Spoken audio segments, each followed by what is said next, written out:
Adopté en avril 2016 et en vigueur depuis le 25 mai dernier, le Règlement général sur la protection des données, RGPD, est un texte de loi européen.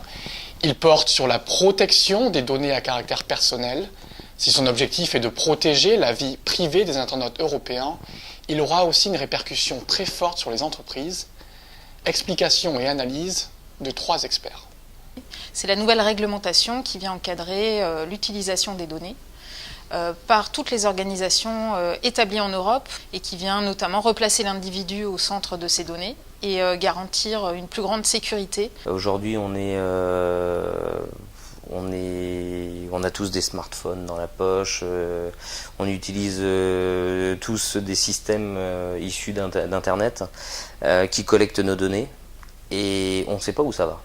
On ne sait pas ce qu'on en fait et ni qui peut utiliser ces données, donc moi ça me dérange. Pour les citoyens européens, la RGPD, ça va nous permettre de comprendre de manière plus claire qu'est-ce que l'on fait de nos données, de nous donner les outils aussi pour nous affirmer, pour nous dire « Et vous, Facebook, et vous, Google, je vous ai demandé de supprimer mon compte où j'aimerais savoir quelles données est-ce que vous utilisez pour vos profits ?» De manière à ce qu'on se réaffirme en fait, en tant qu'individu. Dans la Charte européenne des droits fondamentaux, il y a la protection de notre vie privée. Et là, eh bien, le Parlement européen l'a rendu extrêmement concret grâce à la RGPD. Alors dans les faits, statistiquement, la CNIL nous a déjà indiqué qu'il n'y aurait que 17% des entreprises qui seront conformes. Est-ce qu'ils en ont quelque chose à faire des données? Pas forcément. Le RGPD a provoqué ça pour les entreprises, une prise de conscience sur des droits déjà existants, des obligations déjà existantes, parce que en fait, le RGPD ne fait que révéler aussi un bon nombre de droits qui existaient déjà depuis, pour certains depuis 1978, pour d'autres depuis 2004. En réalité, ça fait bien longtemps que l'Union européenne défend et protège les droits à la vie privée, puisqu'ils sont consacrés dans la Charte des droits fondamentaux de l'Union européenne. Aujourd'hui, nous on a des cas clients où on est en train de signer des contrats, on est le 23 mai, donc la mise en conformité c'est demain. On sait qu'il y en a pour 1 an de mise en conformité. C'est un très gros travail. Là aujourd'hui le constat c'est que la majorité des organisations ne sont pas en conformité et n'ont pas encore initié cette démarche.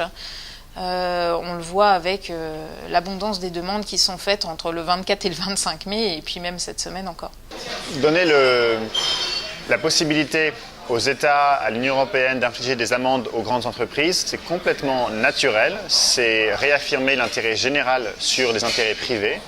Après, je pense qu'effectivement, d'avoir un outil de sanction des GAFAM contre les GAFAM et d'avoir des amendes qui ressemblent à quelque chose de dissuasif, c'est-à-dire jusqu'à 20 millions d'euros ou 4% du chiffre d'affaires mondial, je pense que là, on a effectivement des arguments qui seront plus dissuasifs que jusqu'à présent. Des gens comme Google, des gens comme Facebook, je pense qu'ils prennent des risques aujourd'hui. Je vois pas comment leur modèle économique peut fonctionner avec le RGPD.